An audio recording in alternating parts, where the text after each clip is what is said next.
Hey everyone, it's Cassimus Lego, and welcome to the final installment of the Star Wars Original Trilogy project. And in this video, I have 12 brand new custom Lego minifigures from Star Wars Episode 6, Return of the Jedi.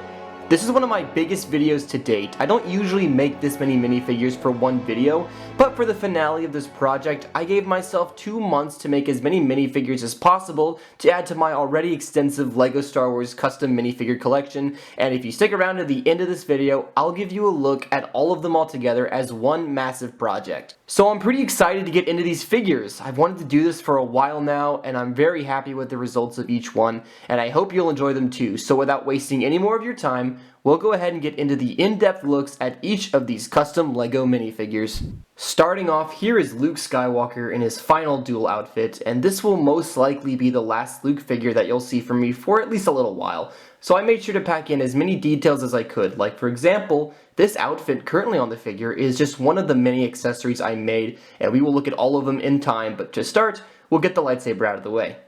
Luke's green Jedi Knight lightsaber is a custom 3D printed element designed by Tagminifigs and is available on Venom's website, and it was a good option for me as I prefer to use custom made accessories whenever possible, and I painted it in a flat black before I added the silver coating all around it.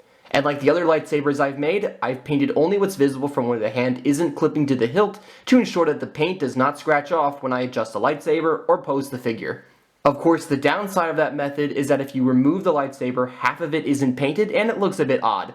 But because I can avoid having those paint chips on the handle, it's worth it for me. The torso is fully painted with a few wrinkles and a horizontal seam line at the top. The main highlight here is the torso patch, which is 3D and made from E-tape. And I also made sure that I captured the folded flap in the top left corner so that I can recreate Luke's look during the climax of the film. The belt is 3D and made from a strip of E-tape with hook details that extend to the hip piece of the figure. The silver buckle itself is aluminum from a soda can that I cut the correct shape out of. The same goes for the belt in the back, which is much simpler but does feature a 3D sculpted pouch on the right side of the torso. Here you can also see the painted design that I based off of the official LEGO print. The legs are very simple, but I incorporated a new technique that you'll see on a few other figures in this video. I started by painting them in a base of black and then coated each side with my sealant. In the past, if I wanted a figure's boots to look glossy, I would just paint them in a metallic black. But the problem there is that over time, the metallic black paint picks up dust and becomes a nightmare to clean. With this figure, I wanted to try something new, and I'm glad to say that I like this much more. I can freely pose the legs without worrying about leaving any debris or fingerprints on the painted surface. The boots themselves are outlined in a light gray, and I even painted some pant wrinkles, which is something I don't typically do, but I thought Luke was looking kind of sparse without them. I kept the official LEGO face print for Luke Skywalker. This head has been used in many sets and needs no introduction, but I decided to paint the collar directly onto the neck instead of the top of the torso. While making the figure, I wasn't sure how I was going to do it, but I'm pretty satisfied with the end result here. But because I had to paint the collar all around the neck, I wasn't going to be able to use the facial expression on the back. So instead, I painted the same details on a separate head and positioned the collar on the side with the alternate expression.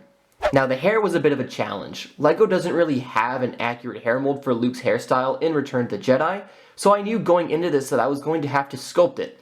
And I actually think it came out pretty nicely. I kept it simple. I didn't want to do too much, so I started with a comb-over LEGO hairpiece since I really liked the natural indents on the top and back, and all I did was sand down the front a little bit and sculpt onto it, making sure that my sculpting matched LEGO's design.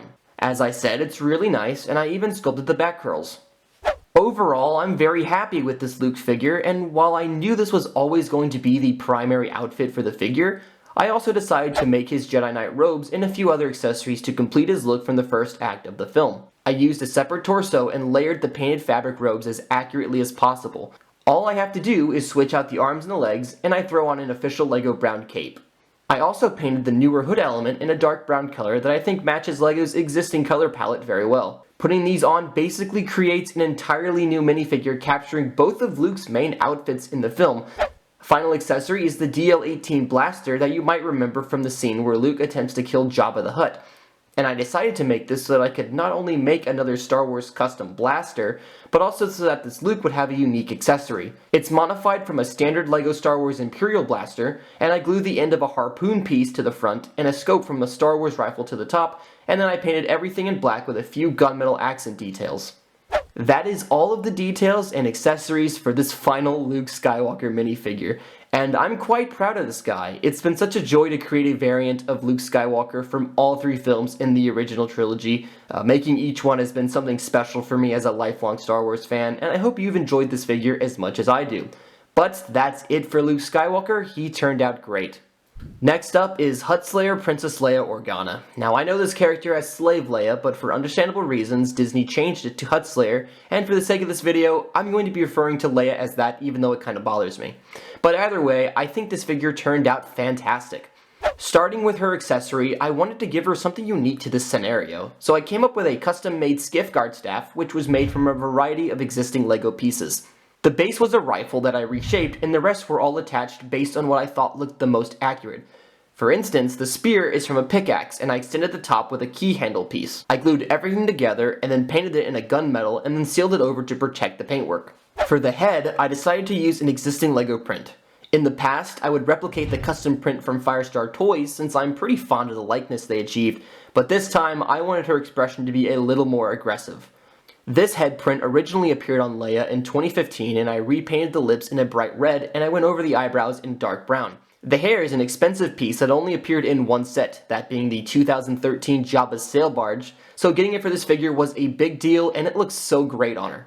I kept it mostly the same, but I did make sure to repaint the crowns in my own gold so that it would match with the rest of the gold painted pieces seen throughout the rest of the figure. Something else that I did was sculpt the ring around the neck and attach a real chain to it, and you know me, I love incorporating everyday materials on my figures, and this small chain adds a lot of fanciness to the final result.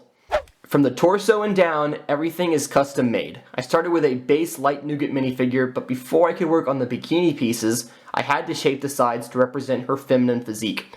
Then I sculpted both the front pieces and the back plate so that I could easily get the accurate shapes that I wanted. I also painted the latches that hold the waist piece together on each side of the minifigure. It's a small detail, but without it, I think it looks kind of strange. The dress pieces are fabric with bright red painted highlights, and even though it's a bit difficult to see, the boots have laces depicted in gold paint. Some of my favorite parts are the unique braces on the arms. Leia's left arm specifically was a pain to do with all of the wraparound outlines, while her right arm allowed me to simply have more fun with the design. But that's all the details on Huttslayer Leia, a really great minifigure, and while my favorite version of Leia will always be the white dress from A New Hope, I can't deny this costume's impact on pop culture. For the third version of Han Solo, he is remarkably similar to the A New Hope figure I made last year, but the notable difference here is that he is sporting his super cool camouflage poncho that he wears when the rebels first arrive on the forest moon of Endor. Seems fitting to start there. The trench coat and pockets are fabric and are fully custom. I folded the edges to form the lapels, and also attached another layer of fabric on the inside and folded it over the top to make the collar. I attempted to paint the camouflage pattern that you see. It's very simplistic, but I'm happy I was able to do any kind of detail at all. Those are dry brushed with chestnut and English green ivy colors, and I think it looks pretty realistic. The great thing about this trench coat is that it's removable, and when removed reveals the rest of Han's attire during the Battle of Endor. Funny enough, Han's black vest is another piece of fabric that I glued to the fully painted torso that I did ahead of time, and I did that so that the vest wouldn't stick out when I put the fabric trench coat back on. Just like past versions of Han's vest, each pocket is an individual piece of fabric folded over and glued to the front and back sides as accurate to Han's vest in the films. Han's head and hair are pretty straightforward. I used LEGO's Harrison Ford likeness and the hairpiece that first showed up in the 2016 Death Star remake. Pretty standard stuff. Also standard is his DL-44 pistol. This is the same custom printed blaster from Eclipse Graphics that I've been using on my previous Han Solo figures, but this time I painted more detail than ever before, such as the gunmetal gray highlights and the muzzle ring. The belts are made from E-tape and are made to wrap around the legs to create his holster. The various pouches were dry sculpted, and the buckles on both sides are cut from an aluminum soda can. The canister on the right side of the figure is made from a LEGO plant piece as well. Like Luke, I painted the boots in base black and added a coat of sealant to give them that shiny look. Every time I make a hero from the original trilogy, there's always something unique about the process, but each Han stays pretty similar throughout each iteration, and so making the same belt and jackets multiple times seems to be repetitive, but actually it really isn't. I see it as an opportunity to try new designs. For instance, this time the belt is made from E-tape instead of fabric. It's not a huge thing to point out, but it looks cool either way. And the shiny boots are also a nice touch. Overall, I'm very happy with every Han Solo that I've made in the series, and I hope you've enjoyed seeing each time I've approached one of my favorite characters in the Star Wars saga. Next up is Lando Calrissian in his Superfly General's attire, and while not as iconic as his Cloud City suit with his flashy gold cape, this outfit has a few perks of its own. One of them being the sculpted holster on the chest that's attached to the E-tape strap that runs across the top of the torso and to the back, where you see a few minor details hidden by the custom fabric cape painted in light blue. The other 3D elements on the torso are also E-tape, including the details on the belt, such as the buckle and pouches, and the ranking badge near the top corner. The belt itself has this detail similar to what I did on Boba Fett, where I painted seam lines in metallic black. And it shines. I love it. These details look so cool. The head, like the ESB figure, uses the official LEGO faceprint first introduced in 2017, sporting a great likeness to a charismatic young Billy D. Williams. And the hairpiece is an obvious choice that has been used on the most recent official Lando figures. The boots were painted and sealed the same way as some of the figures I've already talked about, and you'll hear me say that again on at least one more minifigure in the showcase. Another detail is the device on his right arm. I made that by cutting the top stud off of a Lego cylinder, the same way that I make my glove tops, and the silver part was dry sculpted and painted. It's a minor detail, but I still made sure I included it. For the blaster, I just had a ton of fun making a Star Wars looking blaster. I used the Black Series figure as reference, and that figure does include a blaster with it, but as far as I could tell, I couldn't identify a name associated with it, so for now, this is fully custom.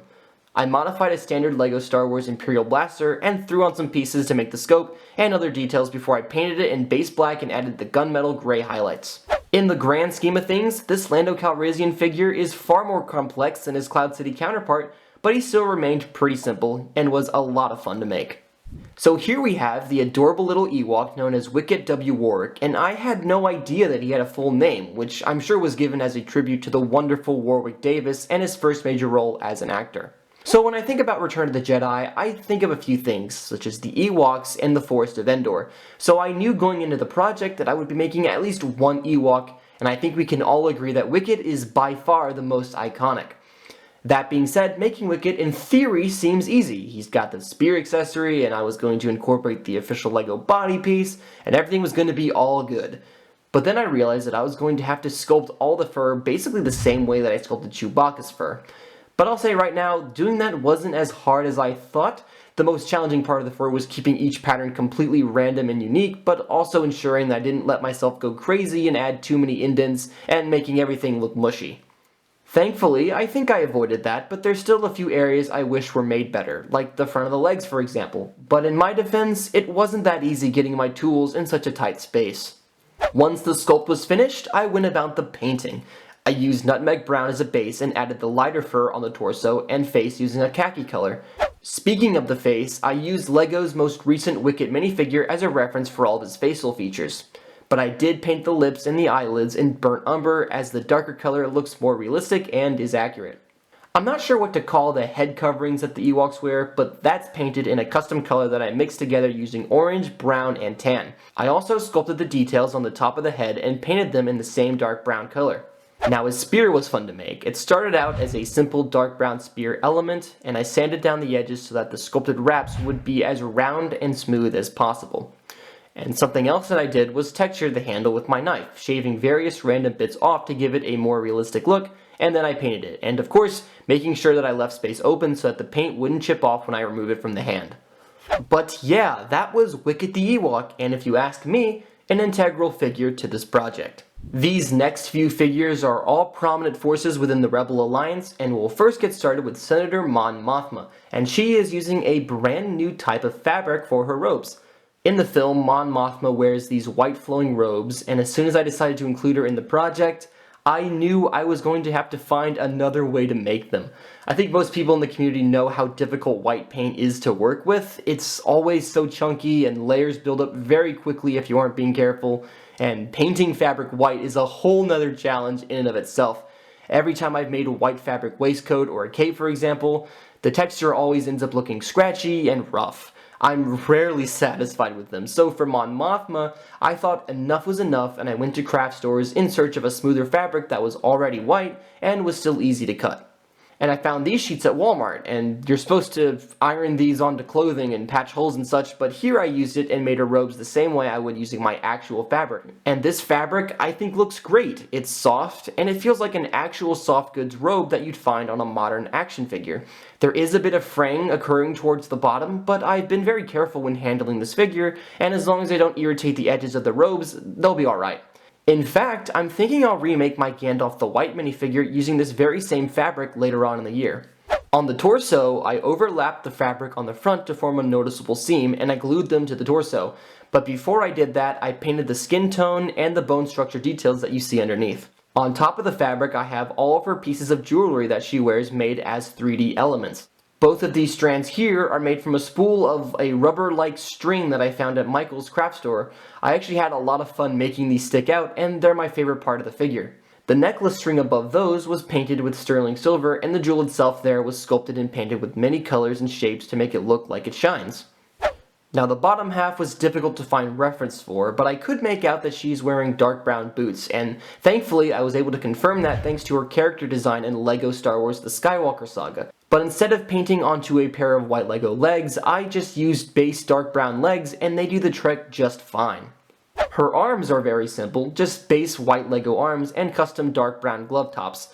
For this figure, I wanted to try and wrap a piece of fabric around the arms so that the textures would match. So I reached out to a friend Jacob, aka FigFella, on Instagram, who has done something very similar on a few of his figures, and he graciously was willing to get into a video call with me and give me some helpful tips. Obviously I didn't exactly pull it off here, but I did learn a lot, and I hope to try again really soon. If you're watching this, Jacob, first of all, hey, and thanks for the call. That just leaves her head, which I fully painted to resemble Genevieve O'Reilly rather than the original actress, Caroline Blakiston. And I did this because in recent years, O'Reilly has given the character a lot more relevance, reprising her role from Revenge of the Sith to Rogue One, and of course, most recently with Andor. And since she has a much larger role now, it felt like a good idea to combine the features of both actresses into one single minifigure. Personally, I think this was the right choice, and I'm really glad I was able to paint the likeness without too much trouble. I'm using the 2018 Elastigirl hairpiece, which is a nice choice. It doesn't really have the correct backside, but the front really captures Mon Mothma's appearance in Return of the Jedi.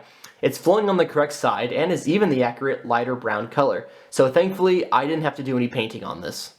While Mon Mothma doesn't have much to do in the film besides inform the rebels of the many Bothans that were sadly killed, I'm happy to have made her thanks to her prominence in Star Wars Andor, and I'm very pleased to have found a workaround painting a sheet of fabric in that awful white paint.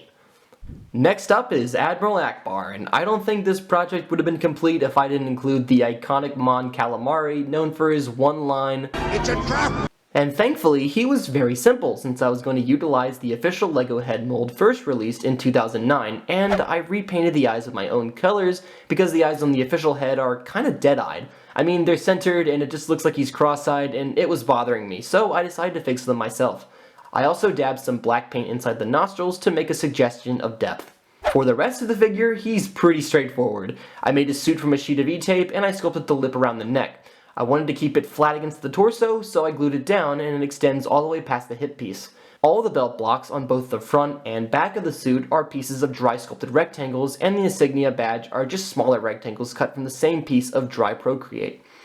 Everything on the torso, excluding the badge, were all painted in a light cream color, which is another difficult type of paint to work with, so I had to water down my paint and really just take my time with this figure to keep it looking as clean as possible, and thankfully the surface turned out pretty smooth. The Mon Calamari skin details continue on the arm, and I did my best to replicate the same pattern on the head down here on the lower half of the arms. It's just circles and some other random shapes to hopefully capture that same texture. I think it's alright. It's missing the wetness that I think it really needs to match, but even something as simple as this is good enough. The legs are just basic white legs, but I painted the yellow strip down each side, and then of course I have his shoes painted in that same light color with a darker beige sole line. And that's Admiral Ackbar. Not a very complex minifigure by any means, but still a very iconic character and certainly influential to the culture surrounding Return of the Jedi. Before starting on this custom LEGO General Krix Madine minifigure, I had no idea he had such an interesting backstory and legends. I thought he just stood around by the rebels in the briefing over Endor. I had never played the Dark Forces game where Madine was an actual character that you interacted with, and so while working on this guy, I watched a walkthrough online, and I just had a great time learning all about his origins and everything he did while in the ranks of the Empire. It gave me a much wider range of interest to make him, and now I'm happy I did. His outfit is similar to General Lando's attire. I painted it mostly the same way, but I changed some of the details like the colors of the collars, which are blue instead of a light khaki. The belt is also different and is made with E-tape with an aluminum belt buckle, and I sculpted the pouch. His insignia badge is also E-tape, and I painted a similar design to that of Lando's, and actually, this version came out even cleaner than his. The collars are 3D as well, and I outlined them in a darker blue. General Madine has a custom fabric waistcoat with the center line from the torso continuing onto the fabric, and the waistcoat itself is removable, and I have some basic dark brown boots painted on the legs, and I didn't seal these over actually. I kept that matte look here, and to be honest, I don't even remember why. The arms have some sculpted flaps on the shoulders, and I outlined the sleeves and also added some custom dark brown glove tops to match the gloves. The head was fully painted to capture the likeness of Dermot Crowley, and I really like this painted beard, and the sweeping hairpiece is a great choice, and if you ask me, it really tops off the minifigure. You might also notice the texture that I painted on both the beard and the hair, which I got from dry brushing them with a chestnut color. For his accessory, I obviously had to give him a white pointer stick for his presentations, or whatever a general uses this thing for, and it's a standard LEGO Harry Potter wand in white. And before I move on, the back here has some details and the 3D belt continues. But yeah, didn't realize General Madine had such an interesting backstory, so I'm glad I got the chance to learn about him by making him in LEGO. And finally, the last of the rebels is Nien Nunb, the famous Celestian who was co-pilot to Lando Calrissian during the attack of Death Star 2, among many other missions in the Rebellion. And I'm really excited to show you this guy since customs of this character simply don't exist, and in fact this may very well be the very first custom LEGO minifigure of the character, and I was able to include him thanks to this custom 3D printed Celestian head sold through Venom's website. I fully painted the facial features in distinct light and dark brown colors to achieve the look of his skin. My favorite details are the lines that I painted on the ears, the wrinkles there on the face, and the flight cap. And the flight cap specifically appears to have the correct leather texture represented by this thicker line pattern in a lighter brown that wraps all the way around to the back of the head. The torso is fully painted and his vest is fabric with painted pockets instead of the usual 3D pieces that I like to do. I thought I might mix up a bit, and considering Nunb isn't a super important character in this project, I figured a ton of details were unnecessary. His back pockets, however, are 3D and reminded me a lot of the back of Han Solo's vest as they share a very similar design. All of these pieces are individual fabric rectangles that I glued on one by one. The wide pocket towards the bottom is a larger piece that I folded over itself. For the legs, I used mid-sized legs since the Celestians are known to be shorter than most rebels. I gave them pockets made of E-tape and outlined them in a lighter red, and I think they contrast very nicely. The belt is E-tape, and again like Han Solo, was very similar to making his. Although for Nunb, I kept it much simpler, only including painted buckles, 3D holster, and a canister on the front which was made from a LEGO plant piece resting just underneath the fabric vest. Nunb also has a painted pocket on his left arm and custom tops for his black gloves. I used his Battlefront models and renders mostly for reference, but I didn't make his large rifle, and instead just gave him a standard LEGO Star Wars pistol, so at least he has an accessory. This figure wasn't that difficult to make, but he certainly wasn't a cakewalk either. I'm happy to have made this character as a custom LEGO minifigure, and very excited to add him to my collection. Here is Bib Fortuna, and yes, I decided to make this guy for the project. It's a bit of an odd inclusion, I realize, but like Wicket, he's another one of those notable characters that I associate with Return of the Jedi, and with this project, something I wanted to do was include as many characters as possible, so I just figured, why not? So here is Bib Fortuna. He's also made a bit of a comeback in the Book of Boba Fett, where he assumed the throne after Jabba was killed for 2 seconds, but I made him specifically as he appears in Return of the Jedi, and I made him in a very simplistic way. He's kind of like a semi-purist figure with a custom fabric trench coat, which was made in an interesting way. In the film, Bib Fortuna's robes have these overlapping pieces that drape over themselves, and I did my best to replicate them here by placing the pieces underneath each other to get that layered look, and actually, because I made this figure in such a simple and minimalistic way, it allowed these fabric robes to become the main focal point of the figure, so that's kinda cool. I also made a simplified version of the dress robes underneath the trench coat. The waist robe is just a sheet of dark blue painted fabric, and I used E-tape for these different plates, or maybe they're armor. I'm actually unsure what to call them, but either way, I painted them all in details in dark gray and gave the rounded part this indent looking outline in metallic black. Also, the robes above that have these parallel light blue lines to highlight some wrinkles. I tried to make it look like the robes continue over the arms by crafting a piece of fabric that fits over the arm, and after several attempts I had no success, so I decided I'll try and figure it out later. But in the meantime, I made these little sheets to kind of do the trick. It leaves a lot to be desired, but at least it's something. I also have some dark bluish gray glove tops on each arm. I used the newest iteration of Bib Fortuna's headpieces from LEGO, and I've gotta say, I'm not sure I'm really used to this one yet. It's a fine likeness, sure, but the version from 2012 has that nostalgic look that I love. But for the sake of relevancy, I went with the new version, and right now, he has the standard expression. But I also like the worried face on the back. It looks like you've upset Jabba. But overall, that's it for this very simple Bib Fortuna minifigure, and now we'll go ahead and move on to the final version of the Dark Lord of the Sith and his master. They wanna wonder. Oh my.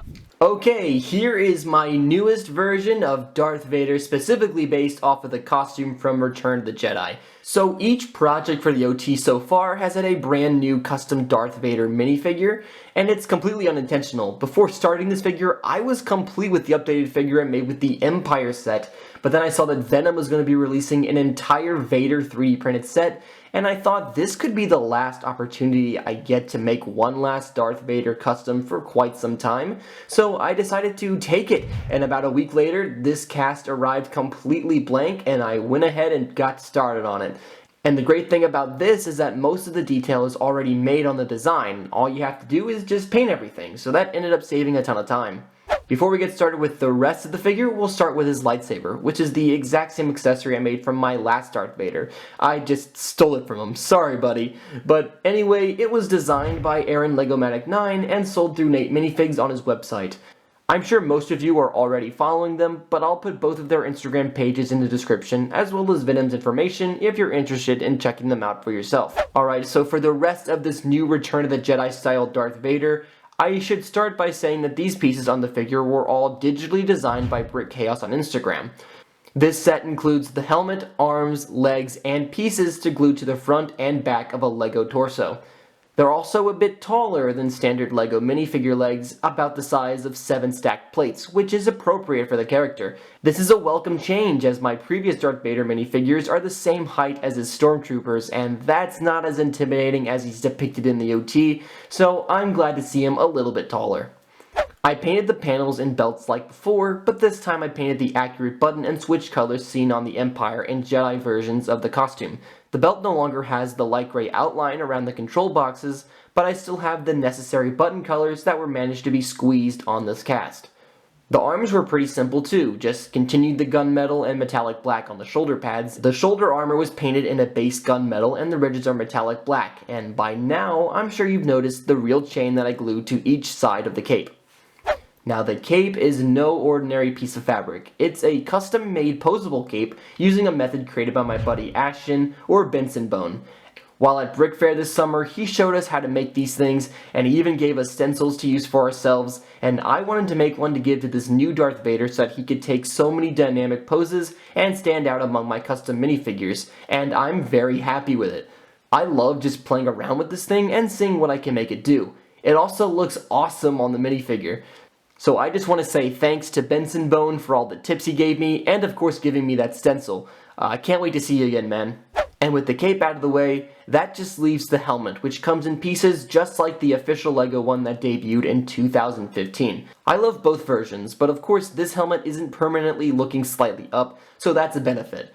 I painted the entire thing in black and sealed it over, and I painted the tips here in silver, and even added some highlights inside the grill portion of the helmet with gunmetal. Underneath the helmet is the obvious Anakin Skywalker head with a smile to represent his self-redemption to the light side. I think we can all agree that this head had to be under this helmet for this specific version of Vader. But with all that said, we have done it. That's basically all I've got to say about my last Darth Vader figure, now the return of Anakin Skywalker, and one of my favorite characters in all of fiction. And now we'll go ahead and end the showcase with the mastermind behind it all. With every minifigure out of the way, we can take a look at Emperor Palpatine in his final stages before meeting his fate and totally not coming back to life in a later sequel, right? Regardless, I didn't want to make him too complicated. I just wanted him to have a robe that was long and draped over his entire body and represent his dark and intimidating presence onto a small Lego minifigure. And the official figures do a great job, but I wanted to see what I could come up with. So I began work with his robes, which are made from a sheet of fabric painted black, and actually for the Emperor, I sealed over the outer side of the fabric, and not only does it look aesthetically interesting, but it also keeps the fabric clean of debris or scratches or anything of the sort, so I love it. It has that shiny feel, and I certainly hope it's not reflecting a glare here, but believe me when I say this fabric is soft to the touch.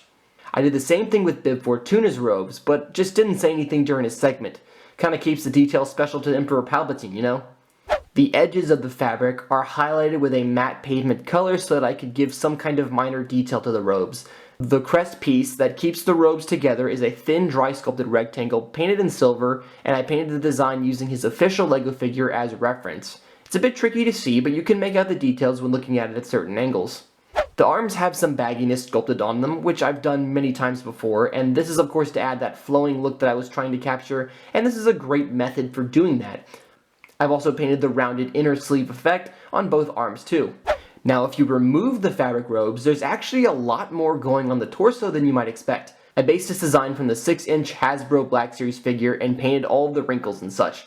I also sculpted the belt with this dangling piece attached and secured with some more sculpting, and it drapes over the fabric waistcoat, which is also sealed over to continue the look I captured with the main robes. The head and the hood here are just standard Lego elements. I used the prints that were included in both Death Star Final Duel sets and used Lego's newer hood piece in black. The back side of the expression is perfect for torturing his enemies with his deadly force lightning. And I can also remove the hood and replace it with a widow's peak hairpiece in light bluish gray to represent his hair.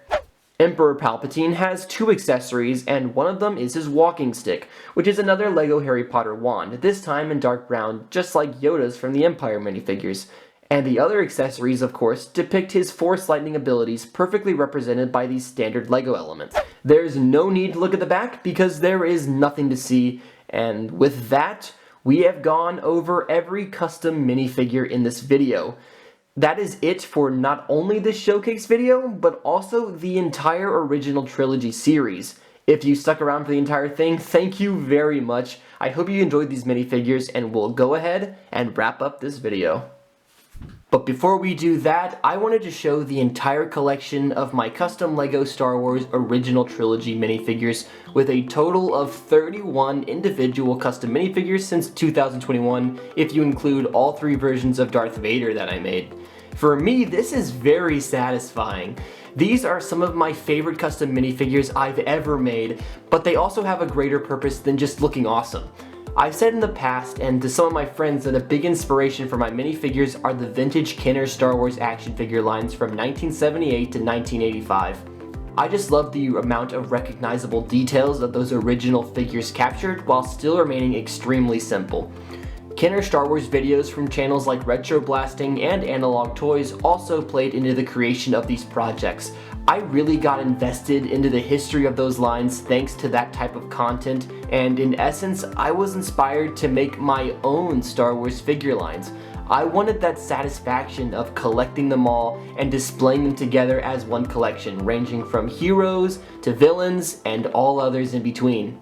And how awesome is it that I could experience making them myself, building the collection over time, picking up tips, and improving my skills along the way. It's truly a special feeling. I'm proud to have made each of these figures, but which ones are my favorite? I've asked myself this, and I thought it would be fun to do a quick top 5 of my favorite customs that I made in this project, not ranked on their complexity or most painted details, but judged on how pleased I am with their final results. And at number 5, we've got Nien Nunb from the Return of the Jedi project, which is this one.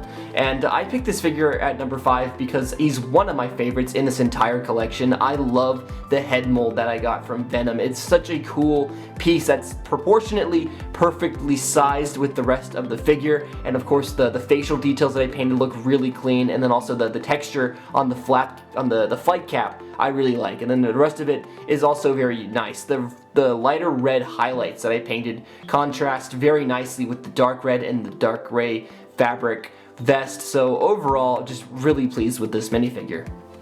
At number 4, we have Slayer Leia, and like I said during her segment, the white dress will always be my favorite version of Carrie Fisher portrayed as Leia, but I love this minifigure just because it is so clean. I think it's just because I use the base white nougat minifigure skin tone. It just pops. It has that look. Also, the sculpted pieces make the bikini pieces look really accurate. I'm just overall very pleased with it, and also that chain just looks really cool. And I can't leave out the Nikto staff, or whatever the staff is called. It's a really nice custom piece that I had a lot of fun just putting together with random stuff, so that was really cool. At number 3, I picked Boba Fett from the Empire Strikes Back minifigures, and I picked this one mostly because of all the sculpting work that I did on this figure. Like I said during that video, everything on this figure was sculpted except for the Natesminifigs helmet piece, so it was just a lot of fun, and also the details on the belt, for instance, just really turned out great. And then there's also the gun is a nice piece, and then there's the string piece that hangs down from the torso, also looks really nice, and then the head underneath is really cool too. At number 2 is Han Solo from the A New Hope minifigures, and this is my favorite Han Solo that I made out of these projects, and he turned out fantastic. He is so simple and yet looks so effective, and my favorite parts are that painted torso. The fabric belt also looks really nice. He's got a really great aluminum belt buckle that's cleanly painted, and then just the fabric itself on the torso was also really nice. So the pockets on the vest, I mean, turned out really great. So this was my favorite Han Solo that I made. He's still one of my favorite figures I've ever done, and I am pleased to have him in this collection. And at number 1, my favorite minifigure from this entire series of videos is my most recent Darth Vader from Return of the Jedi. And I've loved each figure that I make. They keep getting better. Of Darth Vader, I mean, each Darth Vader I've made have gotten better and better. And as I said, I was content with the Empire figure, but I decided to make this one using Venom's casts, and it looks great. I'm so happy with it. It turned out exactly the way that I was wanting, and also that posable cape just makes up for so much detail. It's really fantastic. The chain also on the top of the head, and then also the belt details and the pouch, not pouch, but the control pad in the center. Just everything on this figure turned out fantastic, and it's by far one of my favorite custom minifigures I've ever done, and certainly my favorite of the entire Star Wars OT series. And with that, I hope you've enjoyed these minifigures. Let me know which ones are your favorites in the comments below, or if you have any other thoughts, just let me know. And if you did watch this video all the way through, thank you very much. I've got even more minifigures coming soon. Next year we'll begin the Star Wars prequel trilogy project, which will be very similar to this, with 3 annual custom LEGO minifigure showcase videos from the prequel films. And I'm really excited for you guys to see everything that I've been planning. If you want to see what my current projects are, you can follow me on my social media pages and see what I've been up to. As of recently, I've been very busy. These last 2 months are looking pretty ambitious, but I hope you're looking forward to what I'll be bringing to the channel as we close on 2022. And once again, thanks so much for watching each of these LEGO Star Wars videos, and until next time, I'll see you all later, and may the Force be with you. See ya.